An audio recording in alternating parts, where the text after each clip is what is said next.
Thank you to the Indian Institute of Finance for allowing me to be part of this international research conference and the World Summit. Thanks especially to Professor Kashi Balahandran, Professor Aman Agrawal, and Professor Manuel Jose Roja Armada. And today I will be speaking about a research project on big data. And I want to make the case that there should be a data fiduciary in order to alleviate principal-agent problems in the artificial big data age. This is part of behavioral economics, which was this opening up of neoclassical economics that came up with this idea that people are not always making a rational choice, and they are not on a constant basis profit maximization strategists. Better behavioral economics showed that people are prone to errors and use mental shortcuts when they cope with a complex world. And the extension of behavioral economics then was behavioral insights, so the application of behavioral economics in public policy in order to nudge and wink people to make better choices in the community. The idea here was to improve health, wealth, organizations, time, money management by creating situations, environments, and positive reinforcement in order to get people to make wiser decisions. Behavioral economics in the age of information now shows that there is currently a class determination in people who are more nudging and those who are more nudged. And this happens online. I want to show in my presentation that there is a hidden surplus reaped from people who use the internet in terms of getting information about their data. And all of this leads in order to make the case that there should be a data fiduciary in the artificial age. The age of information features online information transfer, especially in social media, where we have this unprecedented communication and interaction opportunity.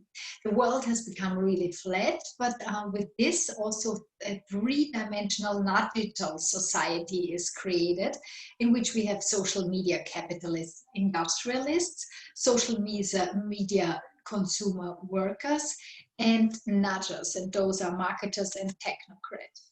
So the social media industrial capitalists creates a platform in which internet users can interact and they can exchange information.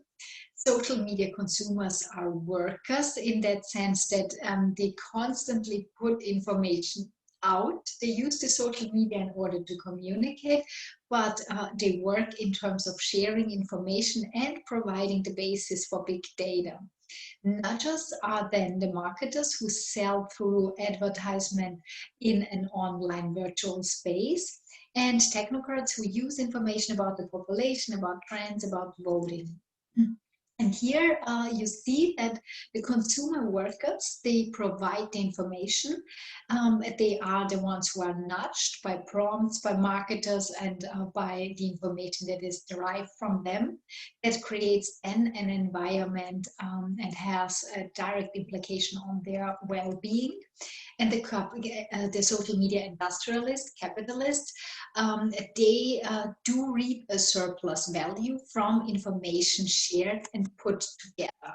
What is really new in the age of information is that usually we do have in markets a falling rate of profit for individuals. Falling rate of profit, the more individuals are marketing, the more individuals are creating. Usually the more competitors come along over the cycle of an innovation.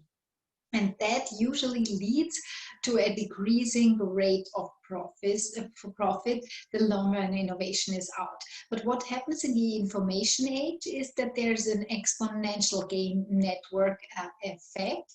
So the more people who are exchanging information in online platforms, the better the information gets, because we can make more complex inferences the more data we hold. This nudgital society, so people spend their productive labor time online, and in their information exchange, there's also a reaping of benefits of their big data, and the power of big data is usually created by the individual sharing information online. The individual user of internet platforms nowadays faces a trade-off between dignity and in privacy and versus utility in information exchange, and that leads to a hyperbolic discounting problem. Usually hyperbolic discounting speaks about that the present gets more attention. We have a present bias than the future, and we see this in wealth management, in retirement savings, in sports, in exercise, in food choices.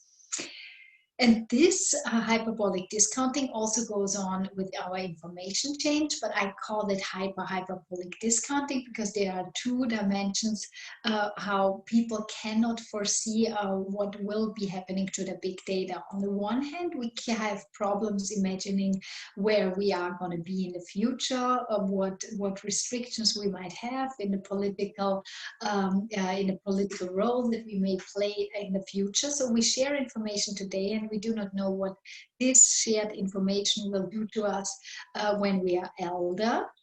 And on the other hand, we do not know what information someone already holds. And by us sharing information, this information can be put into perspective with other information, which then can lead to unforeseen consequences. The hidden persuasion in the information exchange is that we share piece by piece information, but the overall gestalt is formed in a big data that we do not know and see and have. Only the capitalist, industrialist, online having access to large big data sets know what kind of gestalt there is already in big data. And this reaping benefits from big data leads to an unpaid consumer worker situation in which we spend our productive labor time. We have the opportunity costs by putting more and more information up and using online tools to exchange information that can be held against us. Problems that arise in the information age are fraud, curbing voting behavior, fake news, alternative facts. All of that has happened in online spaces, but also governmental security precaution that may derive or may be connected to our big data. So the information that we put out there may be reviewed when we need access to or a visa, and there are already attempts to peg the big data to a social credit score. So our big data will determine potentially access to healthcare, to mobility, and the very last real problem that I see with big data in the artificial age is discrimination and social stratification based on big data. If you have inferences what is going on in a certain district, then you might write off people who come from this certain district without giving them a fair chance. We do have this competition between the capitalist industrial worker versus the consumer worker, and they are in a constant clash. The consumer worker who uses online platforms doesn't get any wage compensation, and there's not so much privacy protection. So the working conditions are not described in a voluntary contract that we're all in, and there's also not a unionization of workers online. On the other hand, the capitalist is always competing with other capitalist industrialists, struggling for attention and the constant use, but also the big data amalgamation online. There are legal disputes already. I will speak about this more in a second, but just in terms of debunking the worker, there's a constant trade-off, and here you see the indifference curve between information sharing and privacy. So there's cognitive noise in terms of thinking about how much should I give, how much privacy should I maintain, and that leads to a nomenclature of different social media users, from extreme impatient people who share everything online, they don't care, to have been very cautious. And there are mixed strategies, and every person pretty much falls into one of these categories on a spectrum. We can also say that there is dignity in privacy, and that's mostly upheld in the European context in the Lisbon Treaty that speaks about dignity in privacy, and the GDPR, the General Data Protection Shield, that tries to protect the data. And there's also already the case that some big data reaping companies are monopolies by now. Think of Google, think of Facebook, large corporations that have these massive big data amounts. But the problem why we cannot curb this monopoly going on is that usually the state steps in and stops the monopoly once you start, once the corporation starts rising prices or charging consumers a price that really makes them worse off if there would be more competitors. But in the big data age, we can say that most of the social media platforms are completely free. We pay for our big data, and that is not accounted for. So the dignity in privacy argument in Europe is against the utility information argument in the US, where big data is foremost regulated by the Federal Trade Commission and the Federal Communications Agency, FCC, and these bodies are more interested in the utility of information exchange, the positives of network effects on big data monopolies, then curbing negative effects. The negative effects are there. We have to ask legally and ethically questionable data reaping, manipulation of online travelers and communicators, and the legal protection in the cyberspace, but also a responsibility to create really a culture of speaking online. We see these days there is a trend towards censorship not being enacted anymore in virtual spaces. So a censorship was a means of the government, and especially print media, where the media could really control what information was going out. But right now online everyone can say everything, and we've lost touch and base with censorship. We also have the social class division, and we have to really ask if the information online is honest, and what is the ethical impetus of communication online. Attempts to democratize information, so give back the power and wealth of information, are found in the legal right to privacy and the right to be forgotten. So people have by now, and Europe is very strong, Victor Meyer-Schönberger's work in front of Google, Europe is very, very strong in really protecting people's right to privacy and the right to be forgotten online.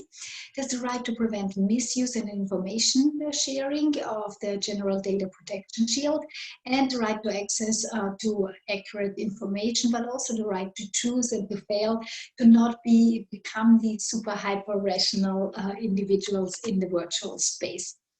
Future research, and with this I leave it, will be big data revolution. We need to have a better understanding of the crowd trends prediction, but also civil control and upholding a positive climate in which we can, with upholding respect and ethics, how we can exchange online.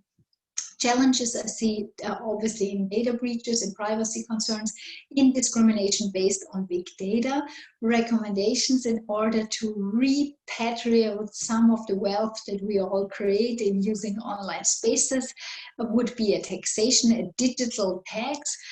So we create the fiscal space in order to offset social losses that are there online. And we obviously need more research on the utility of information sharing versus the dignity and privacy, but also education, how to use virtual spaces ethically, responsible, and sound. Now I thank again the Institute of Finance, the Indian Institute of Finance, for giving me this amazing opportunity, and I look forward to speaking with you in the discussion.